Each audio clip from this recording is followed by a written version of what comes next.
Se você vai conseguir ter dinheiro para se alimentar, isso é indiferente. O que importa é você tentar, né? Só que, imagina, a pessoa que tenta e não consegue, ela não vai ser feliz. Mas pros estoicos ela vai.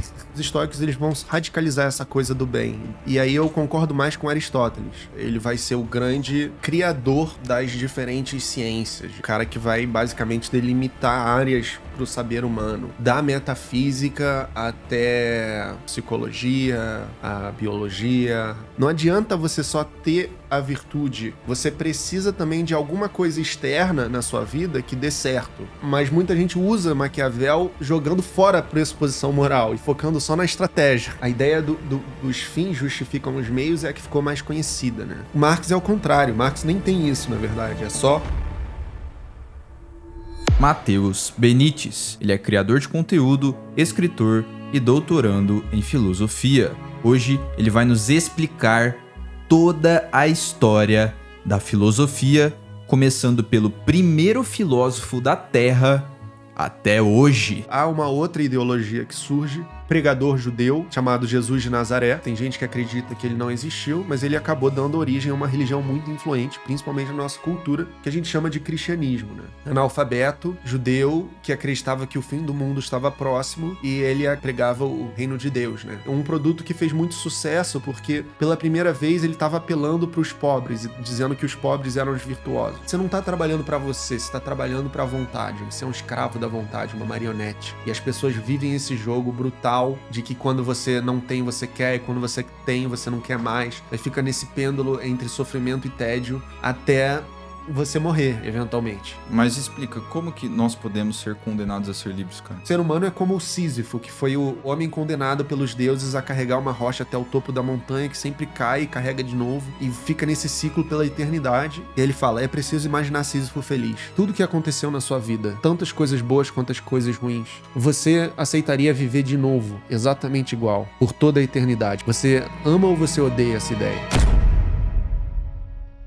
Pausa rápida aqui. 2 recados bem rápidos. Primeiro, se inscrevem no canal, muito importante. Parece que mais de 70% das pessoas que assistem não estão inscritas. Se inscreve, porque realmente é muito importante. Agradeço de coração. Outra coisa, assista esse episódio aqui, nem que seja parcelado, né, pela metade, depois você assiste depois, porque aqui o Matheus entregou o ouro pra gente. Ele falou toda a história da filosofia. Todos os filósofos aí mais importantes a gente citou. Foram mais de 4 horas aí de material de ouro pra você, então considere assistir isso daqui, porque quando você assistir, você vai conseguir pegar ali o que é interessante, qual filósofo você gostaria de estudar mais e tal. E, enfim, é muito interessante mesmo, ficou muito massa, beleza? É isso e vamos ao podcast. Valeu, Matheus. Novamente aí, cara, acho que round 4. Esse aí, contando o debate lá, round 4. Sim, eu tava na dúvida se era 4 ou 5.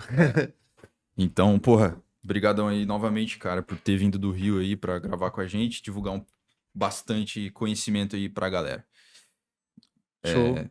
E, cara, hoje o nosso tópico, então, assim, vai ser a história da filosofia, né, bicho? E, porra, eu adoro esse tema. Um tempo antes de eu começar o podcast, eu estudei um pouco sobre esse tema e parei só em Platão, mas ainda tem muita coisa pra ver e tal. Até Platão eu consigo dar uma desenrolada, mas depois disso, pra mim, já era, né? Então vamos aprender aqui hoje, cara. Vamos começar ali, então, com... Acho que falando primeiro o escopo geral, né? Porque quem vai entrar aqui de cara e não sabe o que é, primeiro, a história da filosofia e nem sabe os tempos, né? Então, quer dizer, filosofia antiga, filosofia clássica, medieval e tal. Explica primeiro o que é a história da filosofia e explica esses tempos, assim, para quem entrar conseguir ter uma percepção melhor sobre o que vai absorver aqui nesse podcast, cara. Beleza. Primeiramente, muito obrigado, Cauê, mais uma vez por estar dando essa oportunidade de eu falar da grande paixão da minha vida. Eu dedico a minha vida à filosofia. Para você dedicar sua vida à filosofia, trabalhar com isso, você tem que gostar muito, porque é uma área realmente que demanda muito das pessoas intelectualmente. Muita gente não tem tempo e interesse na nossa sociedade. Então, você que está assistindo, eu já agradeço muito pelo seu interesse e espero que ele só se amplie na nossa conversa de hoje. Então, a gente vai fazer aqui uma espécie de timeline da história da filosofia, da sua gênese até a contemporaneidade. Então a gente vai passar pelo período clássico dos pré-socráticos, Sócrates, Platão, Aristóteles, pelo helenismo, pela filosofia medieval na patrística e na escolástica. Vamos falar do Renascimento e da filosofia moderna e da filosofia contemporânea também até os dias de hoje. Então vai ser um episódio que vai ser denso, que eu vou buscar ser o mais didático possível e que, evidentemente, eu não vou conseguir me deter em cada filósofo da forma que ele merece, porque é uma visão panorâmica, né? Então, é mais um convite ao aprofundamento, é mais uma porta de entrada para muitos de vocês que utilizam o YouTube como um espaço de estudo, um espaço de crescimento intelectual. Perfeito. Cara, para você explicar, eu upei aí no Drive, João, uma imagem onde mostra todo o escopo da história da filosofia. Aí você vai explicando ali, enfim, como que é o tempo. Acho que vai ser interessante pro pessoal conseguir entender de uma forma melhor, assim. Mas, bom, basicamente começa ali na filosofia antiga, né? É. Vamos lá. Primeiro de tudo, seria interessante talvez oferecer algumas definições de filosofia, algumas caracterizações de filosofia. Certo. Uma das mais antigas, e a gente logo vai falar sobre esse pensador, é a de Pitágoras, né? Que filosofia é amor à sabedoria. Filosofia, né? Sofia é sabedoria, philos vem de filia, né? Que é um dos 4 tipos de amor grego. E então o filósofo ele é amante do saber, né? Essa é uma definição, uma caracterização. Existem várias outras. Por exemplo, um filósofo muito posterior, Deleuze, né? Um filósofo que eu não sou muito afeito, ele diria que filosofia é criação de conceitos, é você criar esses instrumentos para o pensar, esses conceitos que você vai trabalhar. Mas eu não acho que seja muito sobre criação, eu acho que é mais sobre descoberta. O Leibniz, por exemplo, já pensava que filosofia era buscar as causas das coisas, né? Basicamente se perguntar sobre as causas das coisas, se perguntar o porquê das coisas. Eu tenho a minha própria caracterização de filosofia, que eu posso oferecer agora brevemente antes da gente começar, que é o exercício do pensamento racional em busca das verdades. Quando você está fazendo isso, para mim, você está fazendo filosofia. A busca pela verdade. Não, ou das verdades, né? Se forem, assim, se não existir uma unidade de verdade, enfim. Isso é toda uma outra discussão, mas quando você bota em exercício o seu pensamento racional nessa busca, né? Então, quando que isso começa? Vamos lá. A gente tem o mundo arcaico grego, quando a gente está pensando a sociedade do século VI, antes da Era Comum, em que o mito, né, era um discurso mais proeminente. O mito ele fazia o trabalho do que hoje a gente divide em religião, ciência, política, história. Cara, eu acho que antes da gente só começar, vamos só falar o escopo geral pro pessoal. Bora, beleza. Então, o João vai colocar ali na tela e explica pro pessoal o que que é isso daí, cara. É mais ou menos uma imagem que representa ali a história da filosofia, né? E tem a filosofia antiga e tal. Sim. Então, a gente vai começar mais ou menos ali, 600 antes da Era Comum, que é de fato quando os filósofos pré-socráticos surgem, quando a filosofia surge. A gente está falando aqui de filosofia ocidental, sobretudo, há um debate se filosofias orientais já não começaram antes e tal, mas o nosso foco aqui vai ser a filosofia ocidental. Eu convido um especialista mais qualificado para falar aqui no Cauê sobre filosofia oriental. E aí a gente vai ter a grande ruptura, né? Com Sócrates, Platão e Aristóteles, que são os maiores filósofos que já existiram. E são os pais da filosofia, mais do que os pré-socráticos. E eu espero que hoje fique claro por quê. Depois, né, da antiguidade, a gente tem, sob o domínio católico, mais ou menos 1000 anos de filosofia alinhada à fé, com as discussões da patrística e da escolástica, né? E depois, com o Renascimento, a gente tem a virada científica, né, o nascimento da ciência moderna, a preocupação com o humanismo, com a razão humana, com a universalização dessa razão, com Que aí vai ser Descartes, com Kant. Bacon e, eventualmente, Kant. Toda a discussão sobre o empirismo e o racionalismo, que é uma discussão central da filosofia moderna. E o século XIX, a gente tem todo um contexto de industrialização, um contexto de mundo cada vez mais globalizado, de um mundo cada vez mais crítico, né, das instituições, um mundo marcado pelo iluminismo, e em que a filosofia vai dar origem à sociologia, por exemplo, e à psicologia como áreas emancipadas. Isso é interessante sobre a filosofia, que muita gente hoje diz, para que filosofia? Mas a filosofia é uma grande matriz de novas ciências. Ela é uma mãe de várias ciências. Desde a antiguidade, biologia, psicologia, sociologia, todas são filhas da filosofia, de certa forma. E a filosofia contemporânea, que vai estar muito alinhada não só a questões sociais, mas também com definições. Filosofia da ciência, filosofia da linguagem, a divisão entre filosofia analítica e filosofia continental, até que ponto essa ruptura é pertinente mesmo. E a fenomenologia de um lado, a filosofia analítica do Russell e do Wittgenstein de outro, e as grandes áreas da filosofia de hoje, né? A ética, a filosofia da religião, enfim, e o papel que a filosofia desempenha hoje, como acompanhando, né, o progresso científico e tentando ajudar a ciência a encontrar suas definições, sobretudo, né? Massa. Porra, muito bom.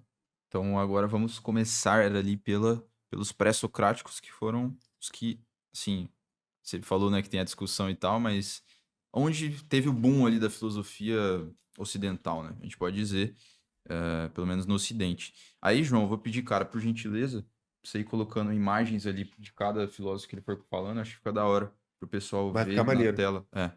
Fica menos maçante, né? E aí, Tales de Mileto, cara.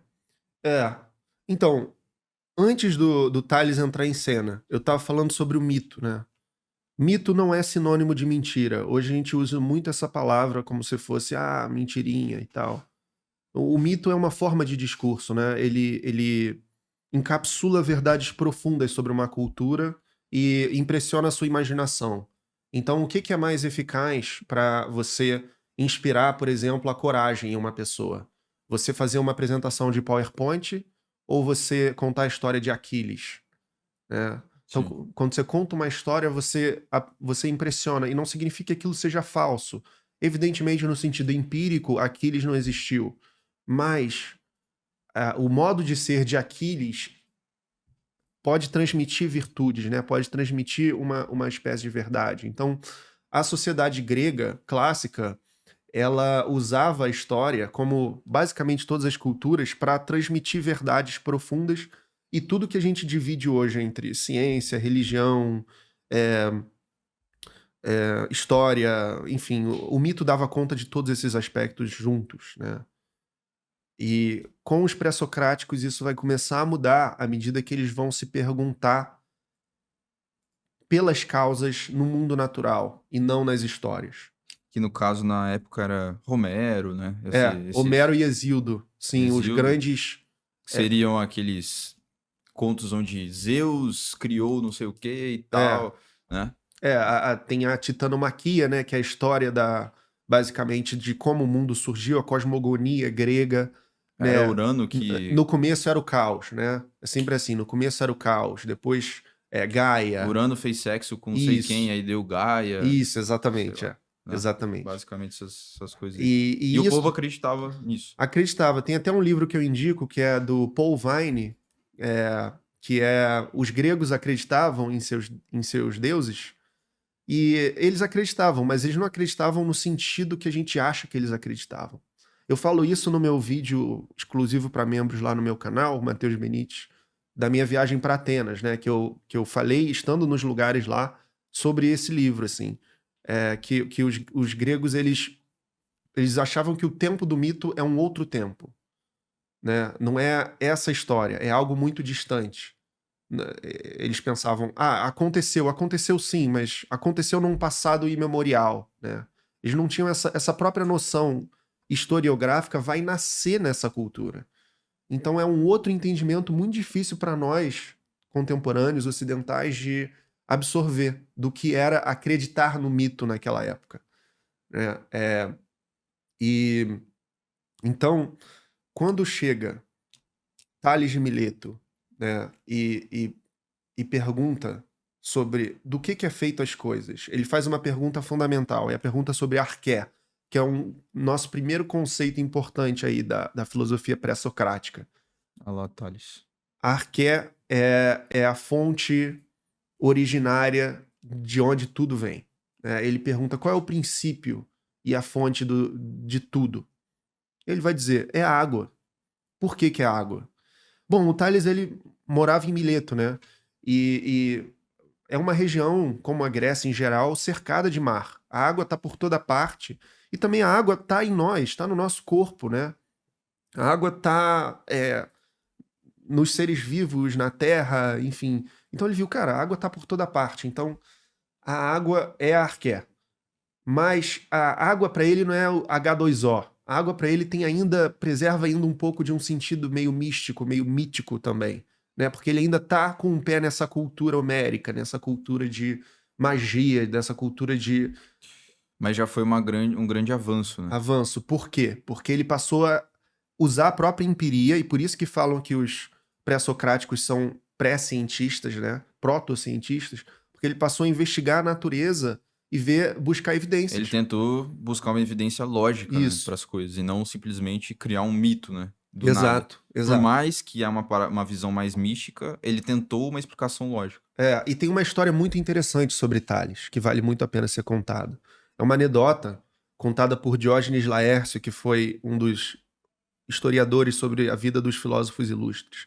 E aí ele conta essa história de que Tales era ridicularizado em Mileto, porque ele vivia olhando para cima, era um cara todo perdidão, sabe? Pensando assim nas nuvens, com a cabeça no ar, e caía num buraco o tempo todo.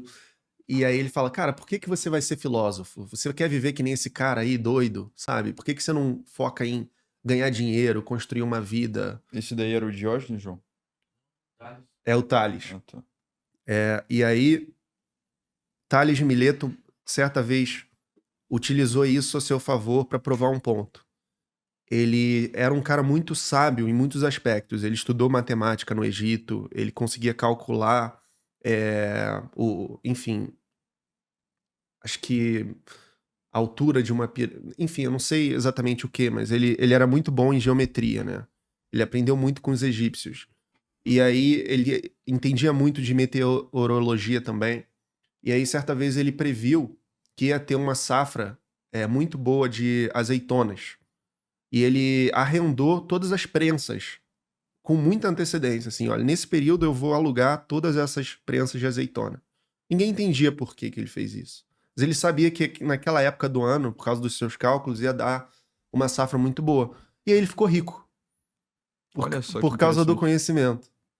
Mas ele fez isso não porque ele queria, sabe? Ele fez isso como diversão, como para provar um ponto. Olha só, se eu quisesse, eu ia usar o meu conhecimento para ganhar dinheiro, mas eu tô interessado em algo superior, né? Eu quero Interessante. descobrir o porquê das coisas. Eu não sei o quanto é verdade essa história, mas é uma anedota que foi contada desde a época antiga, assim. E ele teve discípulos. O legal da filosofia é que ela é plural, né? Ela é do dissenso também. Então o segundo filósofo já discordou do primeiro. E o terceiro do segundo e do primeiro, e assim em diante. Sim. Que no caso o discípulo dele foi Anaximandro, né? Anaximandro, Anaxímenes, essa é a escola de Mileto.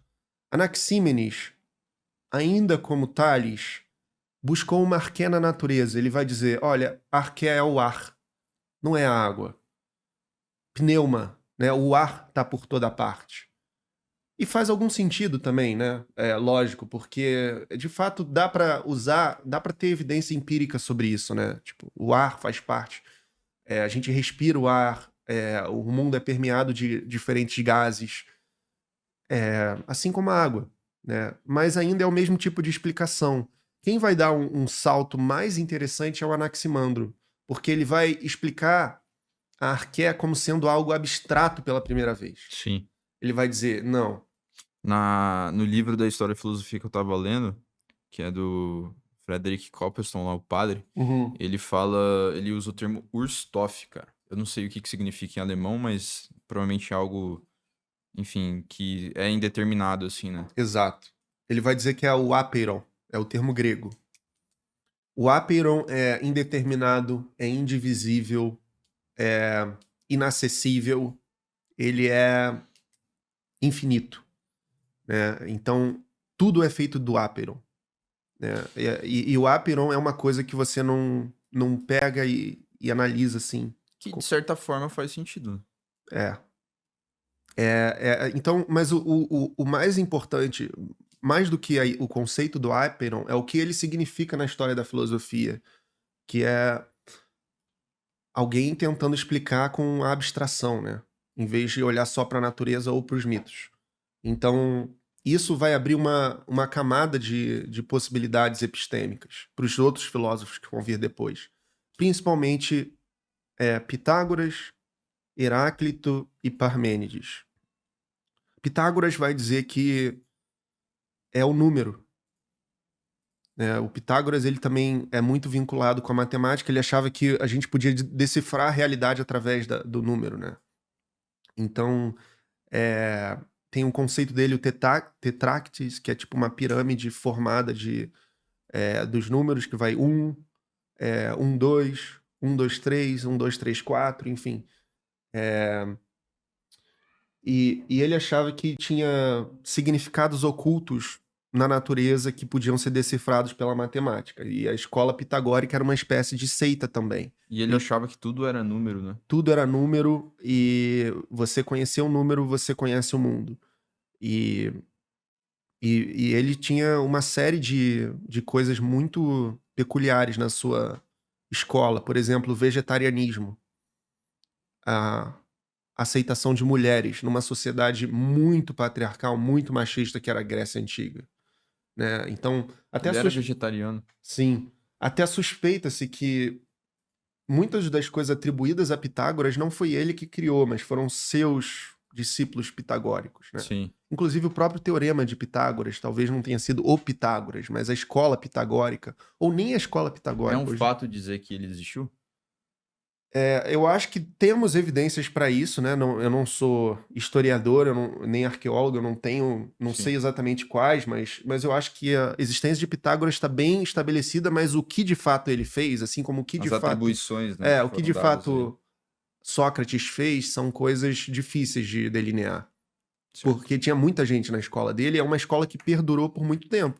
Até na época de Platão, Aristóteles, ainda existia a escola pitagórica também. Então, difícil dizer.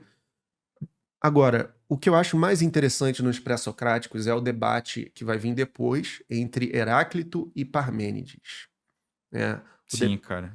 Que até hoje ninguém tem a resposta para isso, né? É muito difícil, né? O Heráclito, ele vai ser... Eles são quase opostos, né? Muito interessante. O Heráclito, ele é uma figura meio... Ó, só pra... Desculpa interromper, mas só pra contextualizar o pessoal, tô aqui com a colinha, né? Então a gente tá falando agora de 535 ali antes de Cristo, cara.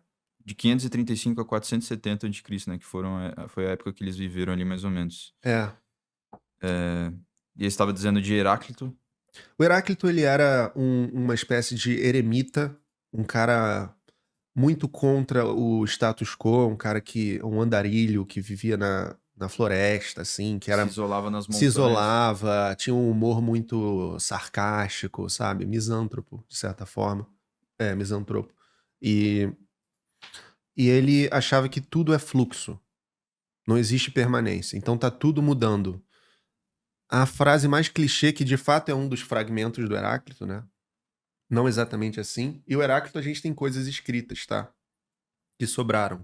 Ele é o que tá com a mão ali na cabeça? Não, aquele é o Tales. Eu acho que o Heráclito. Eu acho que o Heráclito talvez seja esse que tá em pé. Eu não tenho certeza nessa figura do Rafael. Ali tá a Hipátia de Alexandria, que eu achei legal que eles incluíram. Então provavelmente é a do meio aí. Provavelmente. Mas eu sei que aquele ali sentado é o Tales. E o Heráclito, ele acreditava que tudo é fluxo. Então, a gente tem fragmentos. Isso que é legal também, que o Heráclito, ele escrevia em fragmentos, assim. Ele escrevia em aforismos. Então, são pequenas frases com sabedoria. E sobreviveram, né? Um número surpreendente deles para a época. E eu recomendo muito porque dá para ler, assim. E ele dizia, o mais famoso é que não dá para entrar, para um homem entrar duas vezes no mesmo rio, né? Porque não é mais o mesmo homem nem o mesmo rio. Uhum. E olha como que a nossa ciência contemporânea corrobora isso, né? Pelo menos do ponto de vista material, né? Passam-se 7 anos, 10 anos, as suas células não são mais as mesmas, né? Nenhuma delas. O que permanece, né? Permanece a sua consciência? O que é isso, né? As Enfim, bactérias que estão no seu corpo, em um dia já fizeram. foi. Então tá tudo sempre mudando. E isso vai ser muito influente, cara, principalmente nos estoicos, até na modernidade, em Nietzsche, né? Vai ser muito influente. E Parmênides, por sua vez, vai defender a tese oposta, de que Nada muda, né? nada muda, a mudança é só aparente, não é a mudança real. Então o universo é uno, né? Cara, quando eu tava estudando, ele foi o mais difícil de entender, velho. Ele é muito difícil, até porque se você for ler o Parmênides, vai ser mais difícil ainda, porque ele escrevia em forma de poema.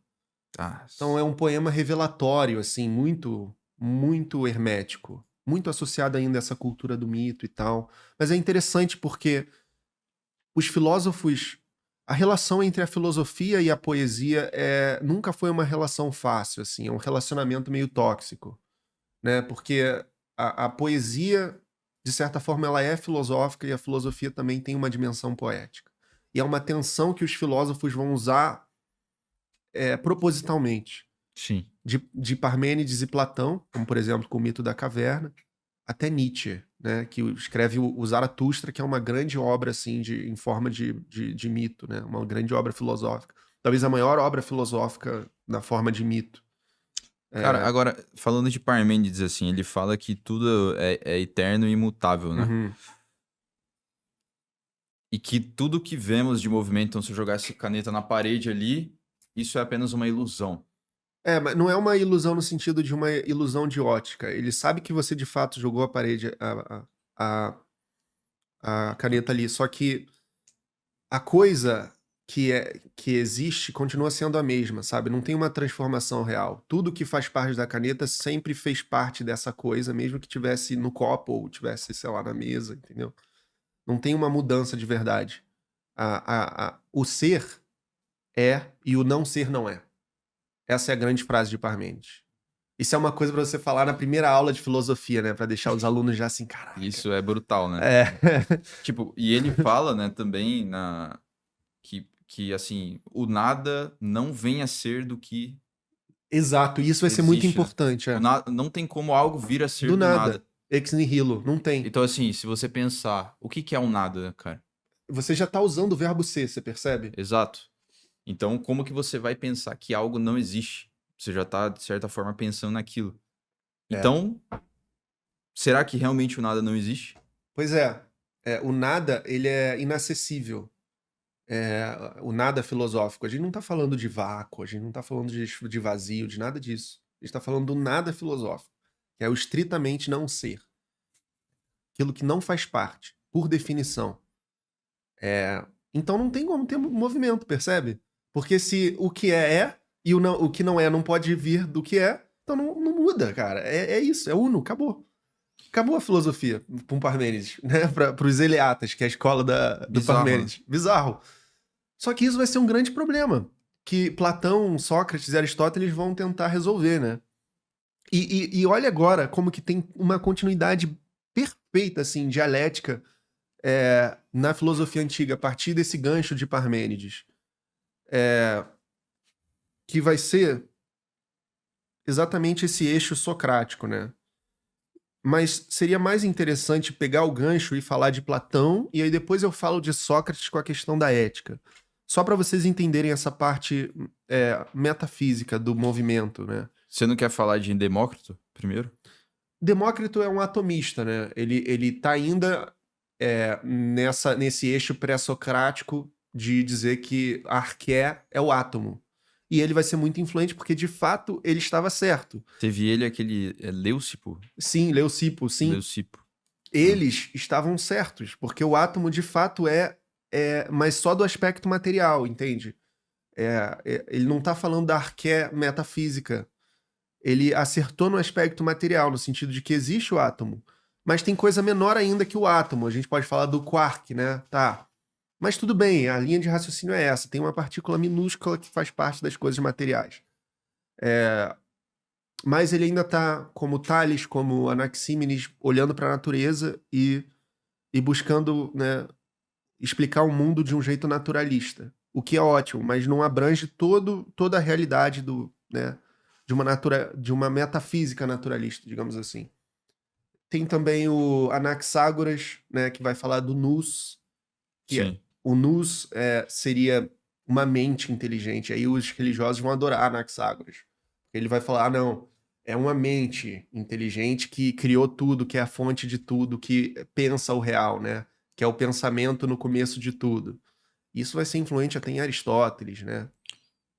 Será que isso aqui foi influente para Spinoza também? Sim, com certeza. Mesmo que de um jeito bem indireto, né? Porque é muito anterior. Então, antes de entrar no Sócrates. Tem também aquele hum, cara que ele... Pô, eu não tenho anotado aqui, mas é um médico, velho. Hipócrates. Não. Que falava que... Era basicamente a teoria de Anaxágoras, mas um pouco diferente. Porque, pelo que eu me lembro, você vai me corrigir se eu estiver errado, Anaxágoras, ele dizia que em tudo há uma porção de tudo, né? Uhum. Então, assim, na grama tem partículas de ouro. Tipo, em qualquer lugar tem partículas de ouro, por exemplo. Então, essa caneta aqui teria... Ele fala assim, como que a carne, então o boi vai lá, come a grama, como que o boi cresce, sendo que ele come grama. Então, na grama teria partículas de carne também, né? Isso, tem esse raciocínio. Só que assim, ele não deu a explicação pra como isso... Como se transforma. Como se transforma. Aí chega outro cara, que eu não vou lembrar quem é, velho, que é tipo um médico lá e tal. Ele é multidisciplinar. E ele vai dizer que... Ele vai apresentar a teoria lá do Avatar, de que tem a terra, o ar, a água e o fogo. Isso. Né? E que aí tem um ciclo. E aí ele dá uma explicação meio mística de que é o amor e o ódio. Então, o Tem amor e mesmo. o ódio, ele vai pegar o ar e vai transformar... Talvez seja o Xenófanes, não tenho certeza. Eu acho que é o Eu acho que é. Eu acho que é ele. E, inclusive, o Xenófanes... Não tenho certeza, cara. Ele era bem cético, tá? Ele era poeta também, ele era muita coisa. E ele era bem cético. Ele criticava a crença nos deuses, né? Ele falava, se os bois tivessem a capacidade de pensar, eles também criariam deuses com o rosto de bois. Empédocles, isso. O Xenófanes é o cético, o Empédocles é o dos 4 elementos. Ele meio que pega o Anaxímenes e o Tales, né? E um falou do ar, outro falou da água. Vamos falar agora também da terra e do fogo, né? Então você vê que tem uma progressão, né? Muito interessante acontecendo. Cara, isso é muito massa. Então, quer dizer, começou lá em Tales, e Tales ali foi de 620 a 540 a.C., e aqui a gente já tá de 500 a 400 ali antes de Cristo, mais ou menos, que é, pô, beleza. Foram 100, 150 anos. Só que, cara, olha a mudança brutal que já teve, né? Você vai passando conhecimento de um para um, e cada um vai surgindo e falando, isso aqui não faz muito sentido. Isso aqui eu vou mudar, assim, isso aqui eu não concordo. E o que é isso? Dialética. E é algo que Sócrates, pela primeira vez, vai apontar e dizer, olha o que está acontecendo. Isso é um fenômeno que faz a gente aprender as coisas. Dialética. Você tem uma tese, e aí depois surge uma antítese, e aí nesse choque surge uma síntese, né? Que vira, por sua vez, uma nova tese. Aí vai chegar um outro cara com uma antítese, e aí vai chegar uma nova síntese. E assim, ad eternum, né? O conhecimento vai progredindo, e é assim que tem acontecido até hoje, desde Tales. Então, quando a gente está falando de filosofia hoje, a gente está falando da mesma coisa que eles estavam falando. Dando continuidade a uma mesma tradição de pensamento. E Sócrates ele vai usar a dialética como método, né?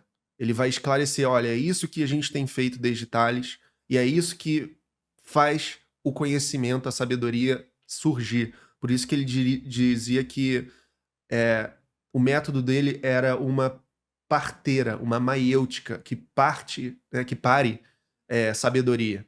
A mãe dele era. Também, exato. Não lembro como que era. Parteira? Parteira, Parteira, ela fazia partos, né? E ele também, magia, pensamento. E ele é um cara totalmente marginal, no sentido de. Não no sentido pejorativo, mas no sentido de ser uma figura exótica, meio repulsiva, inclusive fisicamente. Dizem que ele era muito feio. Ele era um cara que vivia. Ele era tipo um mendigo, só que muito inteligente. Ele era feião? Feião. Diziam que ele era o cara mais feio da Grécia, né? Exageravam, provavelmente. Mas tem uma coisa interessante, porque o cara que diziam que é mais belo da Grécia, o Alcibíades, tinha um crush enorme no Sócrates, né? Queria pegar o Sócrates de qualquer jeito. Caramba. E ele não queria o Alcibíades. Mas o que era atraente no Sócrates? Não era a beleza física, né? Era a beleza moral, era o conhecimento, enfim.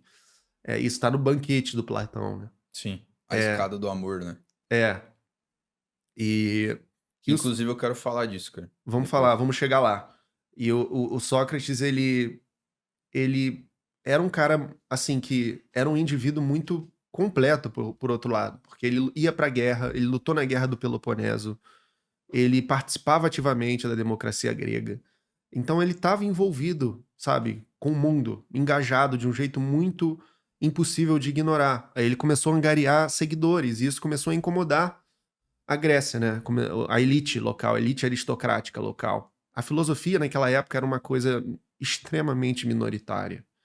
A maioria das pessoas era analfabeta. Quem fazia filosofia era os filhos dos médicos ricos, os filhos dos aristocratas que ficavam andando com Sócrates e dando dinheiro para o Sócrates, sabe? E aí isso começou a incomodar, porque o Sócrates, ele, por exemplo, ele duvidava dos deuses, né?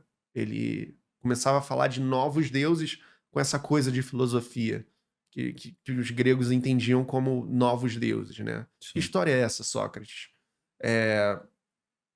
Tanto que ele vai ser condenado à morte, né? Ele vai para o julgamento, e aí no julgamento ele vai ser acusado de introduzir novos deuses e corromper a juventude, e vão fazer o máximo possível para não executá-lo, mas ele vai ser tão teimoso de que ele estava certo, que ele vai optar pela execução, né?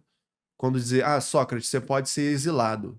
Ele vai falar, não, eu quero ir lá almoçar com... eu esqueci o lugar, eu acho que é Pritaneu, um negócio assim, onde os vitoriosos, as pessoas célebres que estavam sendo honradas iam almoçar, né? E é isso que eu quero, não quero exílio. E aí, obviamente, vão falar, então você vai ser morto. Morte por cicuta, né? E aí ele fica lá na prisão, e aí ele toma... Inclusive, quem visitar a Grécia, Atenas, tem um lugar hoje que acreditam ser onde Sócrates estava preso. No meu canal tem vídeo sobre isso, nesse mesmo documentário sobre minha viagem de Atenas para membros, e também nos outros vídeos que eu fiz sobre... Nos vários vídeos que eu fiz, eu botei esse momento lá. Eu não sei se foi lá mesmo, né? Mas é legal, né? Porque você tem lá a rocha que, teoricamente, Sócrates ficou... Caraca. E é onde se passa o diálogo Fédon do Platão, né? Que ele vai fazer o discurso sobre a imortalidade da alma. E eu, inclusive, usei esse discurso no funeral do meu pai, né? Nossa, cara. Foi bem pesado, né? Que eu perdi meu pai durante a pandemia. E aí eu li bastante a filosofia antiga, principalmente os estoicos, e Epicuro, e Sócrates, e Platão, né? Sócrates não escreveu, para me ajudar a passar por aquele período, né? E aí o Sócrates tem uma reflexão na Apologia de Sócrates, que é o primeiro texto filosófico que eu recomendo que vocês leiam, que ele fala o seguinte, Geralmente o pessoal recomenda a apologia, né? É muito bom para começar, porque é muito a essência da filosofia, que tem todo o julgamento de Sócrates, toda essa defesa dele, que é basicamente o seguinte: o sábio, ele tá sempre bem. Mesmo que você seja destruído, né? Você é indestrutível por dentro, no sentido da sua dignidade, no sentido da sua razão lúcida, né? Então, o raciocínio dele é: estão me condenando injustamente. Eu vou ser morto injustamente, mas isso vai ser um bem, né? Porque a posteridade vai perceber isso. E outra coisa, se eu sou um homem bom, não pode me acontecer nenhum mal, nem na vida nem na morte, porque se existir se existir uma vida após a morte, digamos um Deus, esse Deus vai me recompensar porque eu fui bom, né? É, e se não existir, vai ser um sono sem sonhos. Então eu não vou sofrer nenhum mal também. Então tá tudo bem, né? Então foi essa parte que eu usei lá na minha elegia, digamos assim, no funeral do meu pai. E esse raciocínio, eu acho que ele traz muita tranquilidade para a gente pensar sobre a morte, né? O Epicuro ele vai trazer isso depois com uma outra, com uma chave um pouco mais materialista, né? No sentido de que não tem nada, vai ser de fato sono sem sonhos. E tudo bem, sabe? Não é um mal, porque quando você é, a morte não é, né? E quando a morte é, você não é mais. O que você estava fazendo em 1920? Nada. Você não sentiu nenhuma dor, nenhum prazer. E ele vai deixar esse legado, portanto, da sabedoria, né? De que por isso que ele tá sempre apontando pra cima nessas fotos, nessas pinturas aí. Pô, é por causa disso. Porque tem algo maior do que isso aqui, Pô, sabe? essa foto é fantástica, cara. É, É ele preso, né? é ele preso durante esse discurso, exatamente. Ali, os discípulos tristes dando a cicuta, aquele ali no canto esquerdo, né? Do meu canto esquerdo é o Platão, de cabeça para baixo. Teoricamente, acredita-se que Platão não presenciou isso aí, mas o Rafael colocou na pintura, porque é através de Platão que a gente conhece Sócrates, sobretudo, né? E Platão estava muito triste que ele nem foi, né? E ele devia ser muito mais jovem do que ele tá aí, mas tudo bem. Mas É, ele tá aparentando ser mais velho que o próprio é, Sócrates. mas a pintura é muito mais simbólica, né? E você vê que ele tá com uma postura serena, íntegra, enquanto os discípulos estão todos lamentando. Ele tá. E ele sofreu muito, né, em relação à morte do Sócrates, né, cara? Platão, sim. Aí ele Sim. vai até criticar a democracia, Exato, né? exato. Porque, de fato, que sistema é esse que condenou e assassinou o homem mais sábio da Grécia? Na Apologia, quando você lê, você vai ver que Sócrates ele fica buscando, entre todas as camadas sociais, o homem mais sábio. Aí ele vai entrevistar os artistas, ele vai entrevistar os políticos, ele vai entrevistar os comerciantes. Tá, quem é o homem mais sábio? E aí o oráculo de Delfos fala, o homem mais sábio é Sócrates. Mas como que eu posso ser o homem mais sábio? Porque eu não sei. Por isso, né? Porque ele sabe que ele não sabe. E nisso ele já está acima de todos esses outros que acham que sabem. Sim. Daí que vem o só sei que nada sei. Ele não fala com essas palavras, né? Não tá com essas palavras exatas no diálogo, mas que é isso que se transmite Na ali, sua né? visão, Sócrates foi um dos homens mais sábios que já pisou sobre a Terra? Ah, com certeza, né? Com certeza. Só que o Sócrates ele tinha um preconceito contra a escrita. Ele achava que a letra morta, fazendo aqui ó meu próprio livro, a letra morta mata o pensamento vivo, né? Então se você escreve, você meio que delega o conhecimento pro papel. Então você para de exercitar. Lembra da definição de filosofia que eu dei na minha caracterização? O exercício do pensamento racional. Então se está escrito, tá escrito, depois eu posso consultar, eu vou fazer outra coisa. No entanto, que ele nunca escreveu nada, né? Por Que isso, as ideias dele foram repassadas por Platão, por né? isso. Daí os caras têm que analisar, os acadêmicos e tal. Pô, É, isso daqui não foi Sócrates, foi Platão, exato. E né? essa é uma grande dificuldade. O quanto que o Sócrates que a gente conhece nos diálogos é o Sócrates mesmo. Tem outras fontes, né? Tem também Xenofonte Xenofonte. e o comediante Aristófanes, que parodiou Sócrates. Mais ou menos como criticavam o Tales de Mileto olhando para o céu, caindo em buraco. Tem uma peça cômica, né? Se não fosse isso, a gente também ia falar que ele não existiu, né? Que ele era só uma criação de Platão. Possivelmente,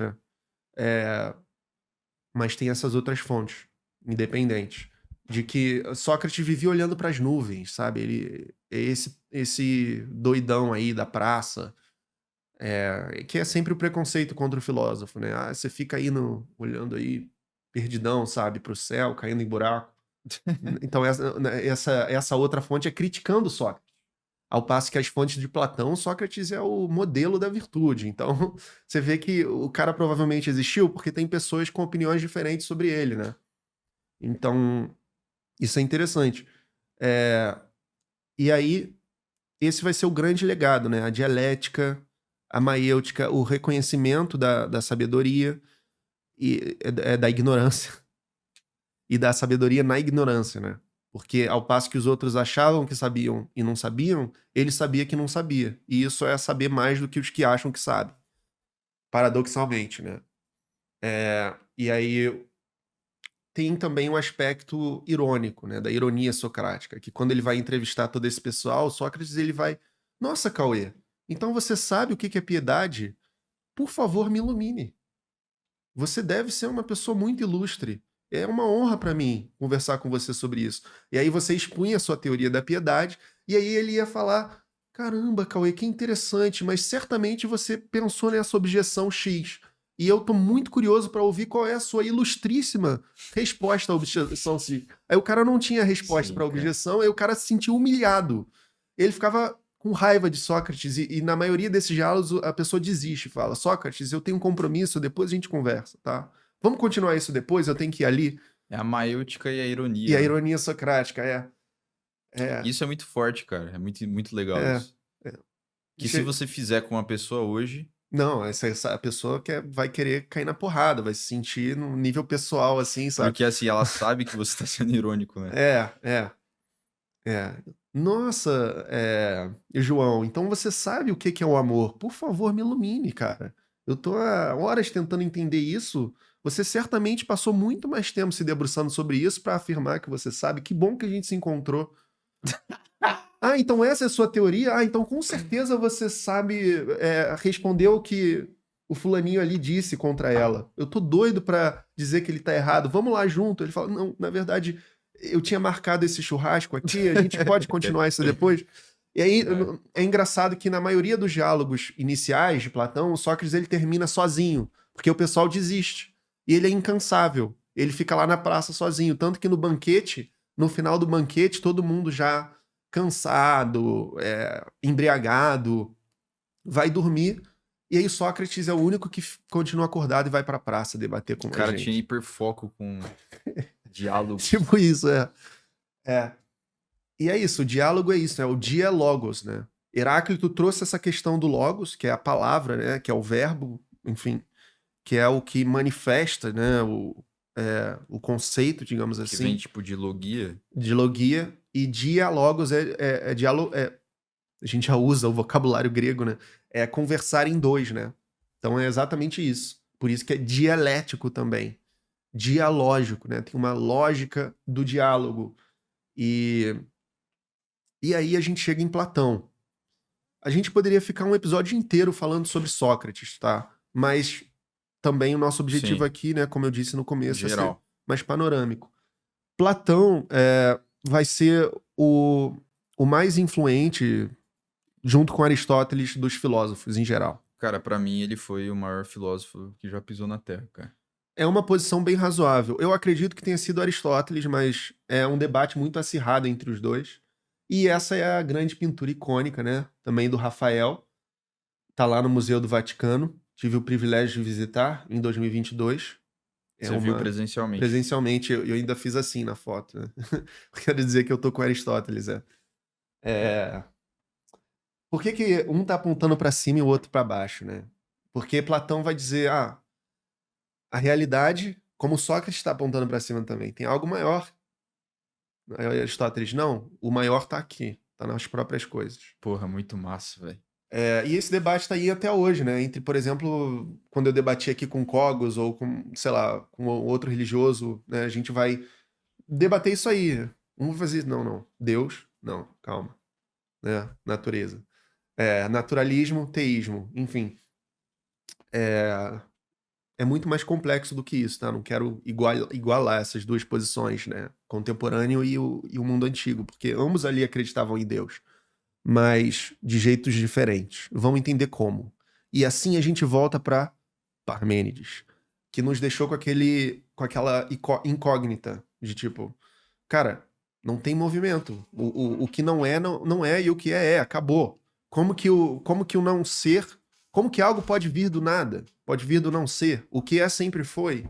O ser é uno e eterno. E Platão vai herdar isso e vai perguntar, cara, como que a gente resolve, né? E aí ele vai chegar na ideia de que existem dois mundos, então. Existe, de fato, o ser eterno e existe essa outra coisa aqui que a gente tá, que é mutável, que é aparente, que é imperfeito, que é sensível, que é o mundo dos sentidos. Então, é o mundo das ideias, é o mundo superior das coisas imateriais, que tem os universais, que tem as essências, e aqui a gente tem a transitoriedade, as coisas físicas. Então, nenhum homem desse mundo vai fazer jus ao conceito, à essência de homem do mundo das ideias. Nenhum copo, nenhum cavalo, né? Nenhum triângulo real é tão perfeito quanto o triângulo ideal, né? A essência do triângulo. E, e aí ele vai usar isso como base de todo o seu edifício filosófico. Ele vai ser o primeiro filósofo sistemático, né? Então, Platão tem, teoricamente, três fases, né? Uma fase de juventude, uma fase intermediária e uma fase de maturidade. É, é como os acadêmicos geralmente dividem, existem divisões em duas ou quatro também, mas Uhum. em geral é três. Eu gosto dessa de três. Os diálogos de juventude são os diálogos socráticos, em que a gente vê tudo isso que a gente veio falando de como que Sócrates chega lá, ironicozão, e mostra que ninguém sabe nada, e aponta para uma sabedoria, né, eterna que vai além da opinião, contra os sofistas. Também são figuras importantes nesse debate. Os sofistas eram quem ensinava a qualquer coisa a ter sucesso, né? A vencer uma discussão, a conseguir um cargo, a persuadir no tribunal. Só que não necessariamente isso é verdade. É só algo que alcançou o objetivo de persuadir. Sim. E Sócrates e Eram mais. Platão. Eles ensinavam políticos, né? É, Pessoas é, que tinham interesse ali em bajular as pessoas e tal. exato. Para conseguir, né, cargos, honras com isso. E, e Platão e Sócrates vão insurgir contra essa tendência. Dizer que isso é o oposto da sabedoria, e de fato é. Não que os sofistas não possam ser filósofos eles próprios, tá? Por Tem exemplo, Protágoras, né? Protágoras e Górgias, né? Protágoras, o homem é a medida de todas as coisas. Isso é uma posição filosófica totalmente legítima, Sim. né? Então também não dá Eu pra... vejo que o pessoal condena muito, né? É, Os sofistas assim, eles mas não tiram a parte boa. é importante também não comprar o discurso platônico sobre os sofistas de um jeito muito ingênuo, né? Porque, de fato, existem aproveitadores e pessoas que não estão nem aí com conhecimento, mas tem também gente que pensou e chegou a conclusões diferentes, né? A posição de Protágoras é totalmente legítima, como filosofia. Gorgias talvez também, mas já era um cara mais preocupado em obter o lucro, sabe? Em usar isso para Sim. conseguir promover, né, sua própria Ganhar. carreira e tal. E é isso mais que eles estão criticando. No caso de Platão, é interessante que ele era de uma família mais nobre, Abastada. né? É. Ele era aristocrata. É aquilo que eu tava falando. Diferente de Sócrates, que era de uma É, família pobre. quem fazia filosofia? Aliás, quem faz filosofia, geralmente, são pessoas que tiveram algum tipo de privilégio. É. Tá? Existem exceções, obviamente. Mas, Se a gente olhar até hoje, assim. Sim, sim. Se a gente olhar E faz todo sentido, porque... nesse pra- aspecto de todos esses filósofos, cara, a por- gente tem o quê? Sócrates, aí tem lá o. Acho que Epicuro era escravo, né? Epiteto. Epiteto era escravo. É. Enfim, são poucos São ali. exceções. Marco Aurélio, o imperador. É. Sêneca, governador, eu acho, né? De alguma. Cícero, todos esses caras são elite, assim. Até a filosofia recente, Bertrand Russell, O cara era herdeiro, o cara herdeiro, aristocrata, super politizado, assim, humanista, super de esquerda no contexto, mas Schopenhauer aristocrata. também, eu acho que era herdeiro. Também, Spinoza. Spinoza, eu acho que ele foi excomungado, a família dele era de comerciante, mas não era rica, mas é uma Mas ele exceção. tinha uma herança ali É, do pai, né? Eu acho. mas não tanto quanto esses outros que eu tô falando. Wittgenstein, eu acho que na época era a terceira família mais rica da Europa, assim. O cara podia fazer o que ele quisesse. Então, para você ter tempo para filosofia, você tem que ter ócio, né? Uhum. Então, você naturalmente vai ser essa tendência. A menos que você seja tipo um Diógenes da vida, que não se importe com nada, Sim. viva como um cão, aí sim. Mas aí você tem que ser capaz, ter a força para suportar isso, né? Que a maioria das pessoas não tem, eu nem recomendo. Mas, mas em geral é isso. Então a filosofia era parte de uma elite muito letrada, muito específica, que não era nem 1% da população grega. A gente tava falando de Platão, então, né? É. Aí, Aristóteles, filho de médico, rico também, entendeu? Enfim. Mas voltando a Platão. Platão tem a teoria das ideias, a alegoria da caverna, né? Isso. Mortalidade da alma, questão do Isso. amor. O conhecimento como reminiscência, a ideia de que as ideias são eternas. Então, existe esse. Para resolver o problema que o Parmênides deixou, veja a continuidade dialética, desde Tales, que a gente está traçando aqui. O problema grande que Parmênides deixou. Desde Tales se passaram mais ou menos 200 anos Por ali. aí E o Parmênides foi um ponto-chave, né, nessa problemática.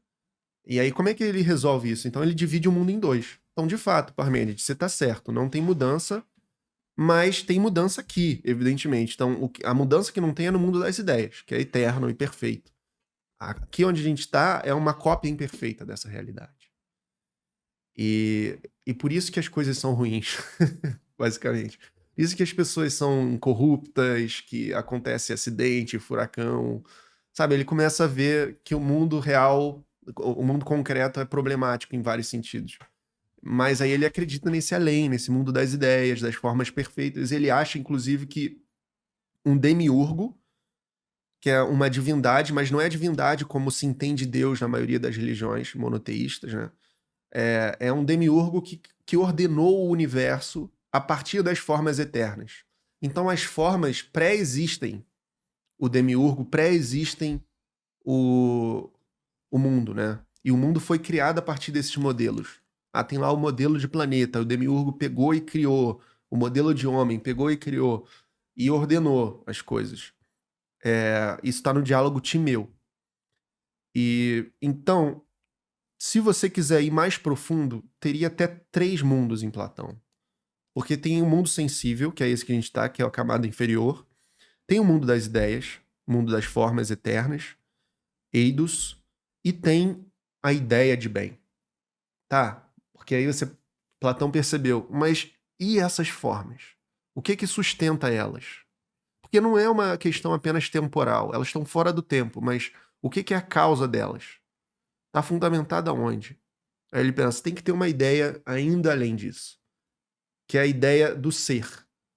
E ser é bom, né? O ser é bom, e isso vai depois ser influente na filosofia medieval, quando a gente falar de transcendentais em Tomás de Aquino. Uhum. O ser é bom e é uno, né? E verdadeiro.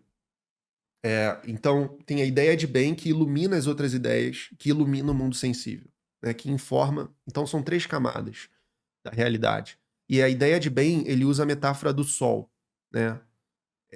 Porque a vida depende do sol, né? A natureza, tudo depende do sol. Então, na República, ele usa essa metáfora. E aí a gente entra na alegoria da caverna, que é a mais famosa Ideia. passagem da filosofia, eu acho. E você tem. Isso está no livro 7 da República, né? Que é um dos diálogos de Platão. Você tem uma caverna em que tem prisioneiros que estão virados para uma parede, né? Coloca aí, João, por favor. Bota aí que é difícil de imaginar. É. É bom ver a imagem mesmo. Vai ficar mais claro. Tem prisioneiros que estão virados para uma parede e nessa parede tem sombras projetadas, né? E eles viveram a vida inteira assim. eles acham que essas sombras são a realidade. Porque eles viveram a vida inteira ali. Então, a pessoa que passa, o vulto que passa é o vulto, é o real, a bandeira, o copo, enfim, o que quer que passe ali naquela parede, ali, ó, o cavalo, o círculo, a pomba, tudo isso é o real. Mas tem pessoas manipulando atrás do muro o que eles estão vendo. Uma vez, né, estão manipulando porque tem uma fogueira que faz a sombra, que projeta a sombra. E como eles estão presos, eles não podem olhar para trás para descobrir que tudo isso é ilusão. Só que certa vez, um desses prisioneiros consegue se libertar. E ele sai da caverna. Nossa, muito boa essa imagem, cara. É perfeita para ilustrar. E aí ele sai da caverna e ele começa a ver, caraca, tem coisas que nem as sombras, só que tem forma. São coisas extensas. E é tudo muito claro. Ele tem dificuldade, né? Ele vê primeiro as formas, a luz, o cheiro, enfim, os sentidos, e por último ele vê o sol. O que acontece quando a gente olha para o sol? Isso constrange, né, a nossa vista. A gente fica com dor de cabeça, a gente experimenta uma certa vertigem, a gente desvia o olhar. É a mesma coisa do que o bem, né, para o Platão. É difícil, né? Exige muito de você ser uma pessoa boa. A ideia de bem é como olhar para o sol. E esse que escapou é o filósofo, por sinal. E ele tem uma tarefa: voltar e explicar para as pessoas o que é a realidade. Só que quando ele faz isso, o que vocês acham que acontece, né? O cara é dito como louco e tem É, algumas histórias que falam que ele foi morto e tal, né? é, E, cara, essa é a mais pura realidade, né? é. Então, o filósofo ele vai ser sempre visto E como sabe qual que é o foda? Eu acho que o cara que tá ali vendo a sombra, o cara é mais feliz, velho. é possível. É bem possível que sim. No sentido, num sentido muito, No sentido hedonista, né? muito prático assim de felicidade. É, se você pegar o filme Matrix lá, aí tem Exato. aquele É. O carequinha. Matrix é isso. É baseado nisso. É. É o filme que melhor ilustra isso. E só o primeiro é bom, vamos ser sinceros, né? Eu O nem vi os resto outros, porque depois. todo mundo fala que os outros são ruins. Não, mas o primeiro é muito bom. É bem Não, o Platão. primeiro é excelente, cara. E aí, no caso, o Neo é o escolhido e tal, pra ele sair da Matrix e, O enfim. Neo é o filósofo. E é sempre alguém que. Você vê que ele tem toda a questão da Qual que é o jornada nome do careca, João? É Cypher? do Morpheus. Não, não, o careca que trai as Ah, pessoas. tá. Ele Eu tá acho que perguntando da cena da carne. Ah, tá. isso, é. Então, quer dizer, tem um cara lá no filme da Matrix que é o cara que tá observando, que na verdade saiu, mas ele quer voltar para a sombra, né? E ele Isso. trai os seus companheiros porque ele não aguenta a verdade e ele quer viver um mundo hedonista, Exato. só que com sombras, né? Exato. E é isso que acontece quando, por exemplo, você descobre um modo de vida mais virtuoso. Porque ele é mais difícil, né? É mais fácil você viver no vício. É mais fácil você. Tudo que tem valor exige certo sacrifício, né? Pensa, por exemplo, sei lá, em ir pra academia ou em estudar. Vai ter um ganho que vai melhorar a sua vida, mas isso vai exigir certo esforço, certo sacrifício. Você ser capaz de sacrificar o presente pelo futuro. Enfim, tem toda essa discussão aí. E você sair do mundo que você está acostumado. Se você, por exemplo, cresceu numa religião com a cabeça muito fechada para outras possibilidades, é difícil você sair dessa caverna. Mas é muito bom também. Se você consegue sair, né, você sai melhor do outro lado. Então é mais ou menos isso que acontece, né? E veja que aí a gente volta à questão do mito também. Como que o mito ele não é uma mentira, porque aí tem verdade, né? Só que ele tá sob uma outra forma de discurso, que não é o discurso lógico, é o discurso mítico, que impressiona a nossa imaginação, em vez de trazer, né, formas lógicas e deduções e silogismo e tal. Então, Platão ele usa o mito. E é interessante que nesse mesmo livro ele tá falando de uma república ideal, né? Que é um dos livros mais influentes, o primeiro livro mais Que é ali onde influente ele critica a democracia. da filosofia política. Que Platão ele vai tentar colocar que o governante tem que ser filósofo, ou o filósofo O filósofo tem que se tornar governante ou o governante tem que se tornar filósofo, né? E você já Sim. deve entender por quê, baseado no que a gente veio discutindo, né? Porque o filósofo, de fato, ele vai chegar nas verdades. E o cara que ele. Platão vai dizer que o cara que não é filósofo, ele nem sabe o que que é o bom, né? É, Então, como que ele pode aplicar o bom governar para uma algo cidade. para se tornar o bom, sendo que nem ele sabe o Nem que ele é? sabe. E faz sentido, cara. Todo sentido. E aí ele vai criar uma república ideal. O sistema de governo ideal é esse. Tem essas diferentes camadas da sociedade. E as pessoas já vão ser treinadas desde o berço para ser ou comerciantes, ou eu não lembro todas as categorias, mas tem 3, assim. E uma delas é a dos reis, né? Dos É. futuros reis. Ele fala Filósofo que rei. o filósofo, ele deve. O rei, né? A pessoa que vai governar deve passar por uma educação brutal, né? Então, desde Brutal. o começo, E tem isso que é. estudar matemática, lógica, não sei o quê, não sei o quê, não sei o quê, para depois, Isso. com tantos anos lá de estudo, começar a governar, né? Exatamente. Isso é muito influenciado no modelo espartano. Uma das casas é o guerreiro também. No modelo espartano, que é muito assim, de casta, assim, que divide as pessoas desde o berço e tal. Platão foi influenciado por Licurgo, né? E, inclusive, ele tentou aplicar isso. Tem uma história que Platão, ele tentou aplicar isso, não lembro aonde agora, uma cidade assim, e deu tudo errado. Ele voltou vendido como escravo. Caramba. Ele tentou aplicar a república. Ele ficou. Caiu nas graças de um governante lá, de umas regiões próximas ali da Ásia, e só que aí deu tudo errado no final, ele voltou vendido como escravo, rejeitaram o sistema dele, mas ele vai criticar de fato a democracia porque é exatamente isso, é o sistema de ignorantes, né, de pessoas que não sabem o que é o bom, e todo mundo vota igual, mas as opiniões não têm o mesmo peso. E você concorda com essa ideia dele? Eu concordo que ele tá certo, mas eu concordo com Churchill dizendo que dos sistemas é o menos pior, né? Todos são ruins, Sim. mas até agora esse sistema horrível se mostrou o A menos pior. democracia? Menos pior do que esse daí do Platão. Não, menos pior, porque essa coisa do Platão é muito difícil de ser aplicado na realidade, porque as pessoas são muito corruptas, mesmo as pessoas educadas e muito educadas, sabe? Infelizmente. E esse é um ponto que os cristãos têm, né? Que Agostinho tem. O ser humano é muito torto, cara. É muito difícil. Sim. É muito difícil. Então, pega, por exemplo, os regimes socialistas que mais se aproximaram da República de Platão do que os regimes capitalistas. Cara, deu tudo errado, mano. Deu tudo errado, sabe? Os exemplos minimamente funcionais precisaram de inúmeras adaptações à China de hoje, enfim, várias coerções ao indivíduo, né? Coreia do Norte. Sim. Então é muito difícil de fazer a teoria Se tornar utópica se prático. tornar prática. Velho, eu queria falar sobre a escada de amor do Platão. Então a gente vai pro banquete, Eu dei uma estudada nisso e, pelo que eu me lembro, eu não tô com a colinha aqui, aí você me corrige. Uhum. Mas aí Platão vai dizer que o amor, ele é como se fosse uma escada. Então você sobe de níveis, assim, conforme você vai evoluindo, assim, como pessoa, entre aspas, sei lá.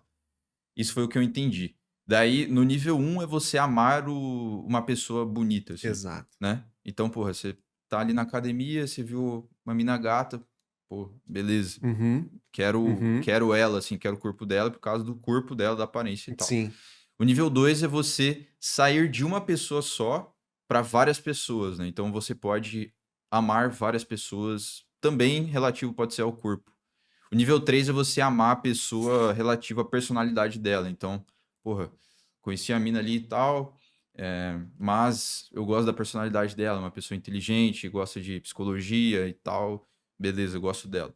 O nível 4 é o amor pelo, se eu não me engano, não sei se é o conhecimento ou por fazer coisas boas, né? Então eu acho que é por fazer coisas boas. Então ONGs, Sim. institutos de Belas caridade, ações. pelas ações boas, né? O nível 5 é amor pelo conhecimento, uma pessoa que gosta de obter o conhecimento pelo conhecimento. Então, pô, vou estudar esse livro aqui, não vou ganhar nada em troca, não tem nada relativo ao meu trabalho, não vai me dar dinheiro, status e tal, mas eu vou ler porque eu quero conhecimento disso, né? E o 6, que pra mim eu não consigo entender, cara. Aí realmente, pra mim, que É, é no caso o amor pelo belo. é a própria ideia, a própria forma da beleza, Mas né? isso é muito abstrato, velho. É. E o que que isso significa? Então, vamos lá. A gente tem no banquete, né? Enfim, vários discursos sobre o que é o amor e tal. E aí, por fim, chega o discurso de quem? De Sócrates, né? Só que o discurso de Sócrates, na verdade, é o discurso de Diotima, uma mulher, né? Que foi uma filósofa real, né? E que teria ensinado Sócrates. E Sócrates fala isso no diálogo, sobre essa doutrina. E é mais ou menos o que você falou, assim. E no nível mais superficial, de fato, o que vem mais pra gente é a atração física. A gente, tá, a pessoa é bonita, principalmente pros homens, nós somos muito visuais, isso é empiricamente Uhum. provável, é ponto pacífico na academia da psicologia. Os homens priorizam mais beleza do que as mulheres. As mulheres também priorizam beleza, mas menos que os homens. Elas priorizam status mais do que os homens, né? Então, para o homem, uma mulher ser bela é mais importante do que ela ter status. E para uma mulher, um homem ter status é mais importante do que ele ser belo, fisicamente. Só que, evidentemente, você tá com uma pessoa muito gata, assim, mas que é escrota, sabe? É ruim, sabe? Você pode ter relacionamento tóxico com uma modelo, assim. Pô, não vai ser legal. Era melhor você estar com uma mulher que não é tão atraente fisicamente, mas que ainda é atraente fisicamente e é uma pessoa com uma personalidade mais respeitosa, sabe? Mais honesta. Então, para o Platão, a beleza da alma é mais importante do que a beleza do corpo. E esse é o ponto que ele traz com esse arco de Alcibíades e Sócrates. Alcibíades era o cara mais belo da Grécia, desejado por todo mundo, menos por Sócrates, e ele desejava Sócrates, que não queria ele. Então, isso é interessante. Mas aí tem esse lance platônico, que eu concordo, é muito abstrato, que acima disso é quase místico, assim, você amar a própria beleza por si só, que você pode interpretar como amar a Deus, assim, os religiosos, né? Chegariam. Não, mais do que tudo isso, o amor mais profundo de todos é amar o próprio ser, que é bom, que é belo, que é verdadeiro, que é a Cara, tríade eu realmente, platônica. assim, passei um tempo pensando sobre isso e não consegui entender, velho. Porque pode ser uma falácia. A gente tem que lembrar que isso não é necessariamente verdade, tá? Platão comete erros, assim. Todos os filósofos cometem erros, mesmo que parcialmente eles estejam certos, né? Então, Eu não sei se. conversei com o GPT sobre isso, eu expliquei assim, falei, cara, não tô conseguindo entender isso daqui. Me dê exemplos, me Uhum. dê exemplos de pessoas que atingiram esse nível, o nível 6 da escala do amor de Platão. Aí o GPT começou a pesquisar lá e tal, a pensar, demorou para responder e falou, bom, poucas pessoas, a gente pode citar Sócrates, Platão, então quer dizer, É muito difícil, né? só os caras mais Talvez sábios os assim. místicos, assim, se você pegar, sei lá, Mestre Eckhart, umas figuras meio eremitas do deserto, assim, uns Aí ele colocou Gandhi também, Gandhi, que é controverso também, né? Mas, Buda. Buda, com certeza. Seria o que o Buda chama de nirvana, né? É você ser liberado desse ciclo do desejo, né? Desejo constante de você se liberar disso, mas isso é muito difícil e eu questiono também até que ponto isso é real e possível. Que há um nível 6 de fato, há um nível que você tá apenas amando tudo e sem estar sob o efeito de substâncias psicotrópicas, você simplesmente se olhar para o ser e falar, nossa, tudo é muito belo e tal. Sim, sim. E a questão da crítica da arte, cara, que ele Então, faz? Porque ele, é, Platão critica a arte dizendo que o governo utiliza isso para meio que manipular as manipular as pessoas pessoas. e engana e desvirtua da filosofia, né, novamente. Para ele, os poetas são ignorantes. Platão tem uma relação muito ambígua com os poetas, porque tanto que na juventude ele queria ser tinha também essa pretensão, e ele era um grande admirador do Homero. Ele critica, não sei se é Esquilo, Ésquilo, Ésquilo, que é um dos grandes tragediógrafos gregos, né? dramaturgo lá, né? É, é, Porque ele fala, cara, você tá trazendo modelos tudo errados, entendeu? Você não entende o bem, você não entende nada, e você fica influenciando aí a plebe. E aí ele fala que ele expulsa os poetas da sua república, que não tem lugar para vocês. Mas ele faz uma exceção. Se algum de vocês me convencer de que os poetas podem sim estar alinhados com a filosofia, a gente vai abrir os portões da república para vocês, né? Então, é uma relação muito ambígua porque ele tá sendo poeta também, cara, sabe? E por isso que eu falei que é um relacionamento complicado, a relação entre a poesia e a filosofia. É uma tensão constante em toda a história da filosofia. Poesia se estende também à arte, né? Arte e filosofia. E a arte no sentido mais prático, né? É sensível, é uma coisa Sim. imperfeita, né? Uma coisa daqui do... Não é uma coisa assim elevada. Isso vai ecoar em vários filósofos, em Schopenhauer, que vai ter uma hierarquia das artes, né? Vai dizer que a tragédia é a maior das artes e bota a música de fora, dizendo que a música é tão grandiosa que nem se compara a Olha só que interessante. essas outras artes, porque a música é o próprio ser, né? A cantar, né? Ele usa esses elogios à música. Beleza. Sobre Platão, eu acho que foi o... Então ele resolveu maioria, o problema de Parmênides dessa maneira. Vamos seguir a nossa trilha dialética, né? Desde Tales a gente já está aqui em como Platão resolveu o problema de Parmênides, que resolveu o problema que a escola de Mileto levantou, né? Sobre Arqué. A gente tem 2 mundos agora, 3 com a ideia de bem. Aristóteles foi o mais talentoso dos discípulos de Platão. Cara, antes disso, vamos pegar mais um café? Vamos. Rapidão. Bom, voltamos aqui. Cafezinho. Aristóteles, cara. Foi um dos mais destacados discípulos de Platão. Ele ficou relativamente decepcionado por não ser apontado como continuador da escola de Platão, né, da academia. E ele eventualmente vai fundar sua própria escola, o Liceu. Ele é filho de médico, então ele era uma pessoa que tinha recursos, tinha acesso, e ele vai fundar o Liceu eventualmente, sua própria escola, conhecida também como escola peripatética, do peripatos, né, do caminhar. Ele ensinava caminhando os seus discípulos, o filosofar nas caminhadas, e ele vai tentar resolver os problemas que o Platão levantou, tentando resolver os problemas de Parmênides. Então vai ser sempre assim na história da filosofia. O filósofo vai tentar resolver os problemas que o outro levantou, novos, tentando resolver problemas antigos, não conseguindo resolver esses problemas antigos. Uhum. E aí mas ele vai fazer muito mais do que isso, porque ele vai ser o grande criador das diferentes ciências, digamos assim, né? O cara que vai basicamente delimitar áreas para o saber humano, né? Da metafísica até a psicologia, a biologia, a astrologia, a astronomia, né? Enfim, basicamente Aristóteles vai escrever um livro sobre cada disciplina que existe, assim. E isso é estranho, porque ele era um ser humano, apesar de tudo, né? Isso é muito esquisito, como que uma pessoa conseguiu fazer tanta coisa importante, né?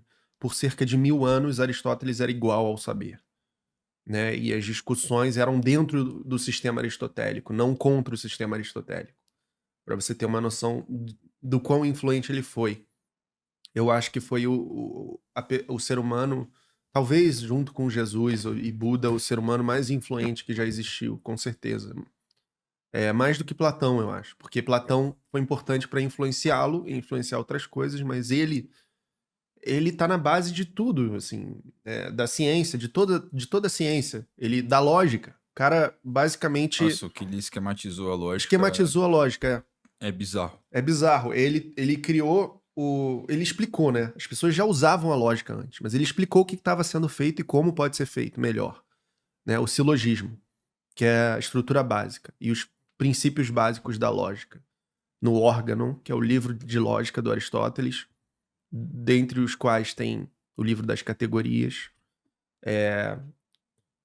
Mas na discussão sobre a arqué ainda, Aristóteles vai falar de substância, né? Substância concebida de uma maneira diferente de Platão. Se Platão dizia que a gente está num mundo imperfeito, que é a cópia desse mundo perfeito, Aristóteles já vai questionar. Não existe esse mundo perfeito de formas. Na verdade, as formas estão nos exemplares individuais. Então não existe a humanidade. Existem os homens concretos. Não existe a circularidade. Existem os círculos reais. E a circularidade é exemplificada pelos círculos reais. A circularidade não existe realmente, Que isso? apenas idealmente. O quê? A circularidade. É a ideia do círculo, né? Digamos assim. A ideia do triângulo, a ideia do quadrado. Essas coisas só existem porque existem quadrados reais. Então elas não existem da mesma forma que os quadrados reais existem. Não Elas entendi, cara. elas são abstraídas. Por exemplo, existe humanidade, você vê a humanidade caminhando por aí, a humanidade é uma abstração dos humanos concretos. Sim. Então essa vai ser a diferença. O Google é uma abstração. É, O YouTube, tudo. também, mas no sentido assim de essências platônicas, formas platônicas, Platão dizia que essas coisas realmente existem num lugar não especificado. Aristóteles vai dizer não, só existem os exemplos. E é a partir dos exemplos que a gente abstrai essas coisas. E isso é o ilemorfismo. É a doutrina central de Aristóteles de que as substâncias são compostas por matéria e forma. Uhum. Platão dá uma primazia para a forma, o que Aristóteles não faz. Ou seja, a matéria é importante para Aristóteles. E nessa concepção ilemórfica, tudo é composto de matéria e forma. Né? Eu, você, o copo, a mesa, o cavalo, tudo tem a sua forma e a sua matéria. Então, o problema que costuma se identificar na grande crítica de Aristóteles a Platão é conhecido como o problema do terceiro homem. Como que o homem do mundo das ideias, do mundo das formas, influencia e informa o homem real? Né? Como é que se dá esse contato entre o abstrato e o concreto? É uma coisa que Platão não soube explicar direito. E por isso que Aristóteles está com a mão para baixo. Ele está falando, olha, não tem isso aí não. É tudo aqui. Senão, como é que o lá de cima toca o aqui de baixo? Você não explicou isso direito, mestre. Então, para existir um primeiro homem, né, tem que ter... Para existir um homem aqui, tem um homem da forma do homem, mas para existir esse homem tem que ter um outro homem, que tem que ter um outro homem, que tem que ter um outro homem. Por isso que é chamado de terceiro homem. E esse contato não é explicado direito. E aí ele reconfigura toda a ideia de substância, que é matéria e forma e tá tudo no concreto. Mas aí vem toda uma metafísica nova, né? Metafísica é um termo que foi forjado porque o livro que ele escreveu veio antes da física, né? Mas calma aí, só pra eu entender. Aristóteles, então, dizia... Como eu falei, eu parei em Platão, né, cara? Uhum. Então, até Platão eu tenho uma ideia, mas aqui já... E aí, Aristóteles, velho, ele dizia que tudo é matéria, então? Ou não? Não, tudo é matéria e forma. A forma também existe. A forma existe, tá? Só não tá num outro mundo. Ela tá nos exemplos, entendeu? Mas ela é uma criação da mente humana. Não, ela existe objetivamente, realmente, só que ela é abstraída pela mente humana. A gente consegue perceber. Qual que é a diferença pra Platão? Porque Platão localizava isso em um outro mundo, Certo. eterno, pré-existente. Aristóteles não. Para Aristóteles é um mundo só. Mas de forma prática é a mesma ideia. Não exatamente a mesma, mas é parecida, né? Porque a divergência é muito técnica. Uhum. Evidentemente, a teoria de Aristóteles foi influenciada pela teoria do Platão. Sim. Mas o mundo sensível é o único que existe para Aristóteles. A natureza. Não Sim. tem essa coisa de outro mundo, nem essa ideia de bem aí que ele tá falando. Mas ele vai chegar em Deus de outra Você acha que maneira. isso faz sentido? Faz. Nessa discussão eu sou muito mais aristotélico. Tá, entre Platão e Aristóteles, É. mas entre Aristóteles nessa questão da matéria e forma e, sei lá, alguém que diz que só é matéria que existe. Não, aí eu discordo também, porque se fosse só matéria, tem muita coisa que a gente não consegue explicar só com a matéria. O próprio pensamento, né? A consciência. Não, até hoje não Não consegue. consegue, é. Até hoje, mas é Números. uma Você vai... limitação tecnológica, provavelmente. Não sei. É... Números. Você vai dizer que os números não existem? Os números não são materiais. Né? Ética. Eu sou um realista moral, né? Número é uma criação da mente humana, né? Eu acho que não. Eu acho que os números existem, né? Na estrutura da realidade. São coisas abstratas. Não são coisas físicas, mas são coisas reais. Mas Aristóteles, ele está então tentando dar um todo, né? Um todo sistemático para isso. E aí ele chega em alguns princípios metafísicos, né? Se a física explica as coisas aqui do movimento, enfim, da energia posteriormente, das coisas que acontecem, né, no mundo material, na natureza, a metafísica vai explicar como que isso é possível, né? O que dá sustentação para isso? E aí ele vai chegar no ser, influenciado por Parmênides e Platão. Algo precisa ser necessário para todas essas coisas contingentes existirem. Porque todas essas coisas poderiam não existir. Você poderia... Foi mal. Ó, acidente, contingente, né? Assim como nós. Isso poderia não ter acontecido. Consegue pegar o. Tá lá no fogão. E aí, tudo que acontece no mundo poderia não ter acontecido, mas algo tem que ser necessário. O ser é. Algo tem que ser necessário. Então, para as coisas contingentes, tem que ter uma coisa necessária sustentando. Sim. E aí ele chega na ideia de uma causa primeira, que também é o motor imóvel, né? Para toda mudança, toda cadeia de mudança tem que ter, no princípio, algo que não é movido por outro. Porque tudo que é movido por outro. Tudo que é modificado por outro. Quando você joga lenha na fogueira e a chama cresce, você está modificando, você está transformando o potencial que existia na chama para se expandir em atualidade. Né? É a metafísica do ato e da potência. Uma semente é uma árvore em potência. Né? Enfim, a água é um gelo em potência, que também é água de novo em potência. Então, Aristóteles vai trazer esses princípios, né, da necessidade e contingência, ato e potência, que são a base da metafísica dele. E é assim que ele chega num motor imóvel e numa causa primeira, que depois vão chamar de Deus. Uhum. E esses são atributos básicos, ele não exagera como vão fazer os escolásticos e dizer que, então esse Deus também é bom, esse Deus encarnou, etc.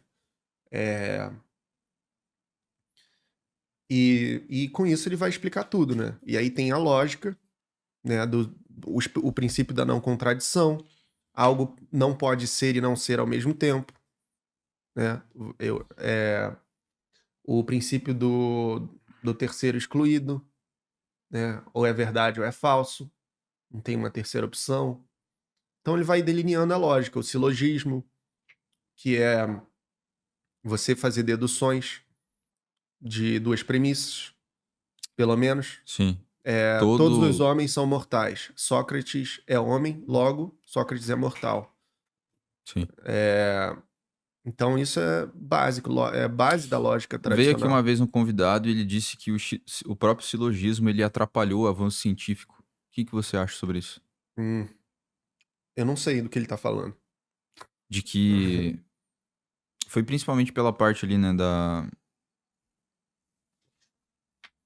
do período escolástico, onde eles utilizavam muito o silogismo, não sei exatamente e tal, e isso meio que barrou a ciência, a Idade das Trevas também, né, sei lá. Tem que ver a interpretação que ele está fazendo, mas assim, a questão é que o silogismo ele trabalha, né, de um jeito analítico. Ele não se aplica a... Depois o Kant ele vai dizer que os juízos eles podem ser analíticos ou sintéticos. O juízo analítico é esse que a gente fez só de dedução do que já está contido no próprio conceito. Então já está contido no próprio conceito do homem o ser mortal. Mas, por exemplo, dizer que Sócrates é calvo é um juízo sintético, porque não está contido no conceito do homem ser calvo. Isso é um acidente. Uhum. Então, isso é mais o que a ciência vai fazer, né? Que é a partir dessas coisas que exigem experimentação empírica para tirar conclusões a partir da observação.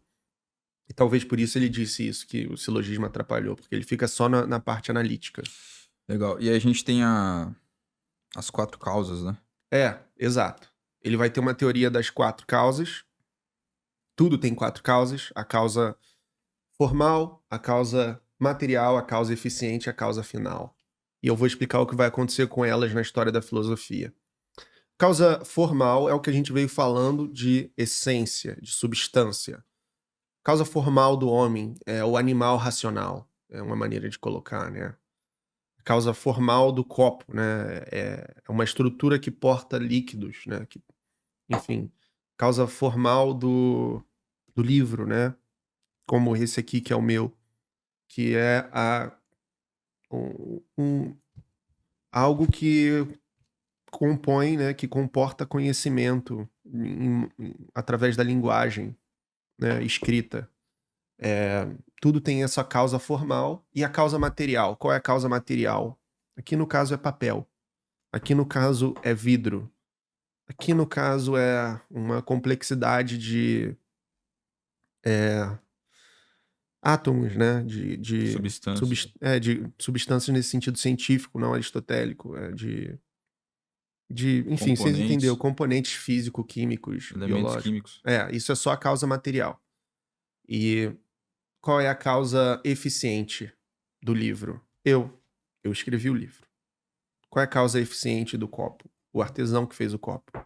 Qual é a causa eficiente de mim? A relação que minha mãe e meu pai tiveram. E o fruto da evolução. Também é parte da cadeia causal eficiente, mas mais diretamente, né? Então, a Essas gente são pode os dizer três. que o início do Big Bang também é a causa eficiente de mim. Na cadeia, sim, né? Mais distantemente, mas mais diretamente dá pra dizer que são os seus pais, né? A relação que eles tiveram. Relação sexual. E a causa final. Aí a gente entra num assunto muito interessante. Qual é a causa final do livro? Transmitir conhecimento. Qual é a causa final do copo? Portar líquido. Qual é a causa final do ser humano? Eu ia te perguntar isso. Para Aristóteles é ser feliz. Ser feliz. No sentido aristotélico, que é a eudaimonia. Não é o sentido trivial de felicidade. É um sentido de que você leva uma vida plena, de florescimento nos mais diversos aspectos. Você ser um homem justo, íntegro, inserido Aí na tem sua as comunidade. virtudes, né? Aí você lê a Ética Nicômaco, que é o livro que ele vai falar sobre isso. Que é um dos livros que eu recomendo também. Temperança. Isso, para começar a estudar filosofia. E é um livro que, para mim, é muito atemporal. Assim, eu acho que Aristóteles acerta bastante nesse livro. Você acha que não dá pra relativizar isso? Dá para relativizar não tendo razão. Né? Eu acho que ele tá certo em muitas coisas que ele fala ali e que são universais.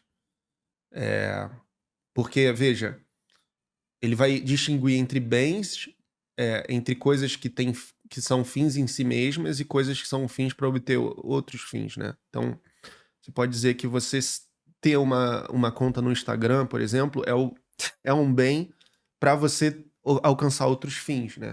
Mas não é um bem real. Né? O Matheus é hater do Instagram, a gente tava falando em off aqui, ele criou um artigo pra criticar o... Se chama Existência Instagramável. Depois busque lá no meu Substack.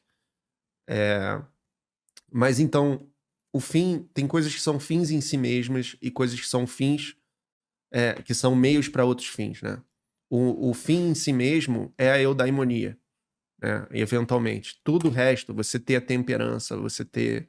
Enfim, eu não lembro ao certo sobre as virtudes, mas muitas coisas que os seres humanos perseguem, por exemplo, o que é ser feliz? Ah, você ter honras, você ter 1000 seguidores no Instagram, ou você ser condecorado da sua carreira, ou você ganhar o título de doutor, né? Aí você vai ser feliz.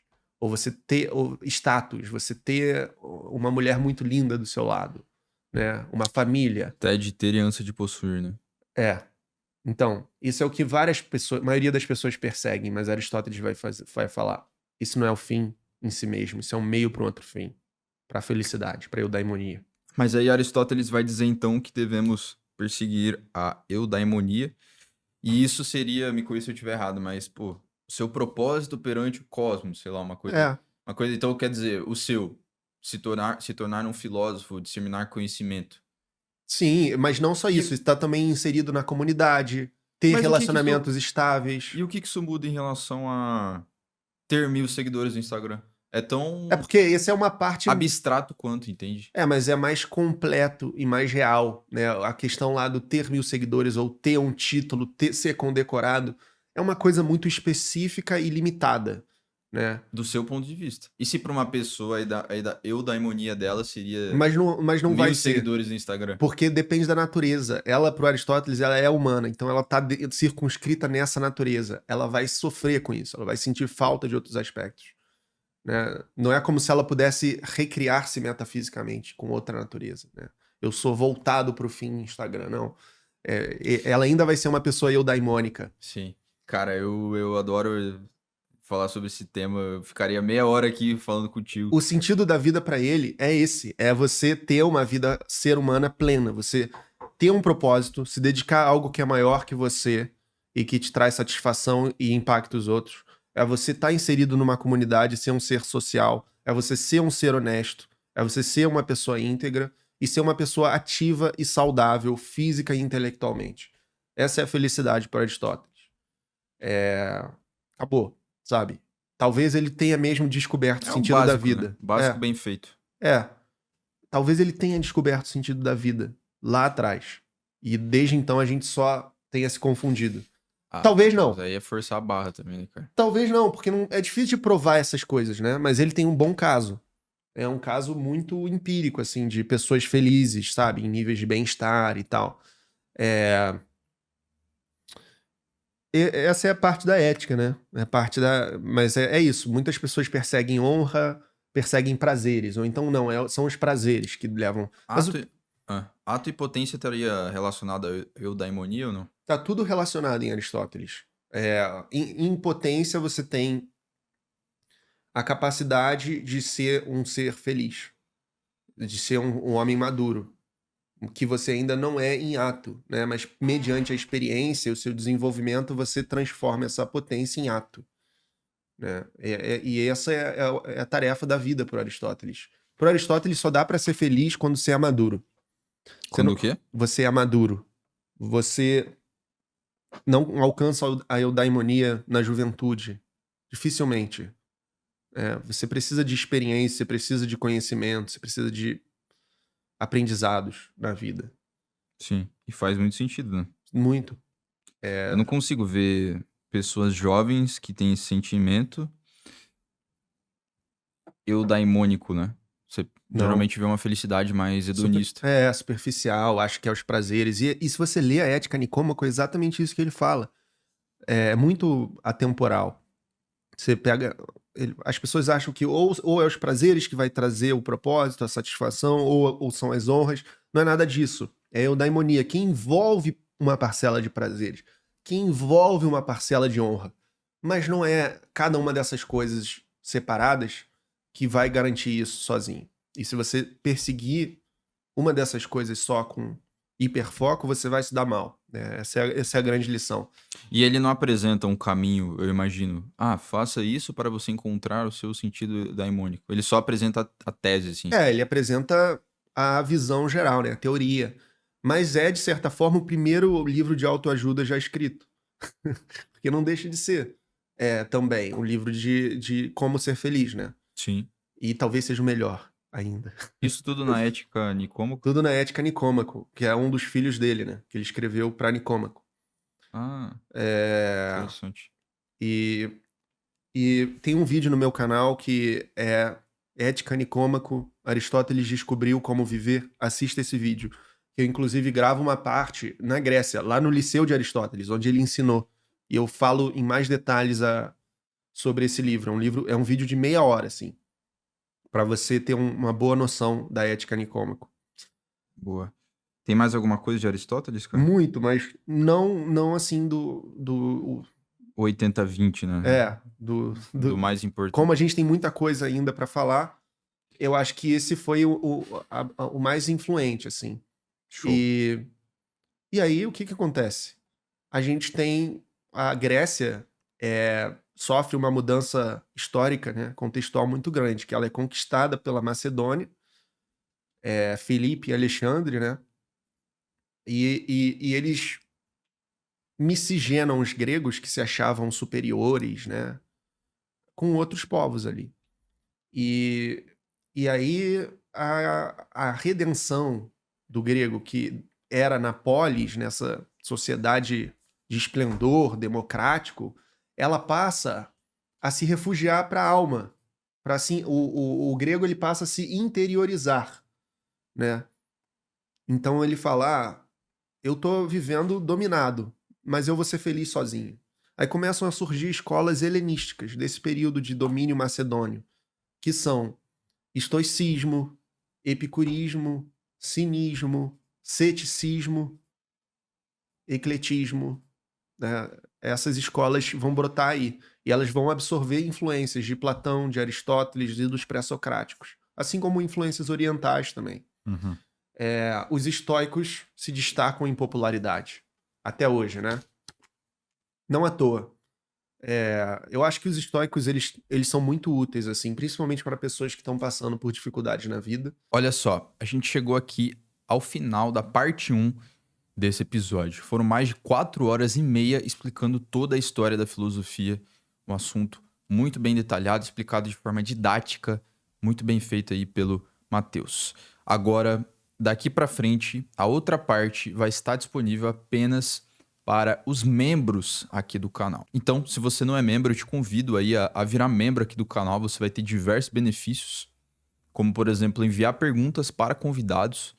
Também a gente vai ter 2 episódios aí por mês para membros, no caso, como você vai ver agora nessa parte 2. E sempre vamos lançar aí novos episódios para os nossos membros, tá certo? Então eu te convido aí a virar membro do canal, realmente ajuda muito o projeto. Pouca gente sabe aí, mas eu ainda não tirei um centavo aqui desse projeto, tá? Então tudo é reinvestido e esse valor que vocês vão estar utilizando aí para virar membro do canal também vai ser investido em novos conteúdos, beleza? É isso, valeu, confere aí, muito interessante mesmo e até o próximo episódio, valeu.